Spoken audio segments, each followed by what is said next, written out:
Assalamu alaikum wa rahmatullah. My brothers and sisters, I wanted to share something that happened with me personally. Not too long ago, I went to visit a friend of mine whose mother was dying of cancer. She had been battling cancer for about 5 years, and news came to me that she was on her last days. So I went to visit the brother, and as I sat down with him, he was explaining to me that his mother is going through that state of sakarat al-maut, conscious and unconscious, and that the cancer was really starting to spread all over. So as I sat with this friend of mine and we were talking, his eyes teared up. So I assumed that because his mother's dying, and so I tried to comfort him, and I said to him, look, this is natural in life. And he said to me, I'm not crying because she's leaving. And of course I am upset, but that's not why I'm crying. I said, then why are you upset? He said, I'm upset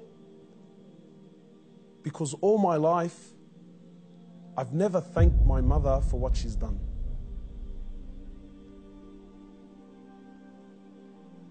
And honestly, I can't explain what happened to me when he said these words, He said, all my life, I've never once in my life said thank you to my mum. He said, and now that she's sitting in the next room and she's alive, but she's conscious and unconscious, and even if I spoke to her, she's not going to be able to understand or comprehend the words that I'm saying.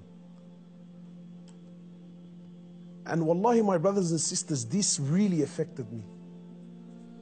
That all his life, all of our lives, for those of us who are fortunate enough that their mothers are still around, my mum has been there all my life, never failed me once, and never once have I ever come to her and just said thank you. And not one of those thank yous with some flowers, and that's a good thank you, but those really deep thank yous.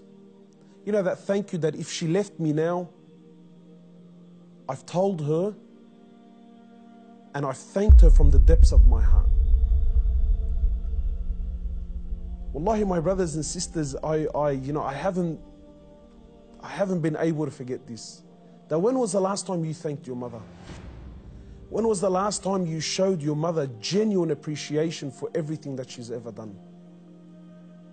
Or are we going to be like those, or are we going to be of those who, when our mothers leave us permanently, then we will sit back and remember and start to regret that I didn't take advantage of the opportunity when I had it. My brothers, in many places around the world, they celebrate this thing called Mother's Day.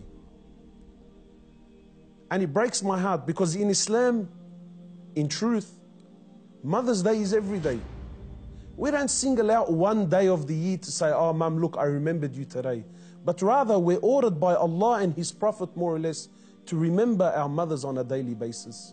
A man came to the Prophet of Allah and he says to him, O Prophet of Allah, and many of us get this hadith wrong. He says, O Prophet of Allah, who is most deserving of my kind treatment? He says to him, your mother. He says, then whom? He said to him, your mother. He said to him, then whom? He said to him, your mother. He said, then whom? He said, then your father. Many of us, we interpret this to be love, that my mother is most deserving of my love.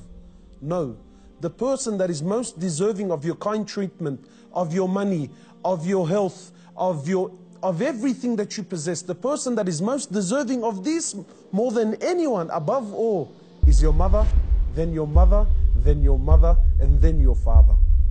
My brothers and sisters, in short, many of us, we still have our mothers. Wallahi, do not be of the losers who wait until our mothers leave us permanently, only then to wish and to regret and say, I wish I can go back and thank my mother. If your mother is still around, run. By Allah, run to her and thank her for everything that she's done. We ask Allah subhanahu wa ta'ala to make us of those who have the best relationship with their mothers, and we ask Allah subhanahu wa ta'ala to give them Jannah.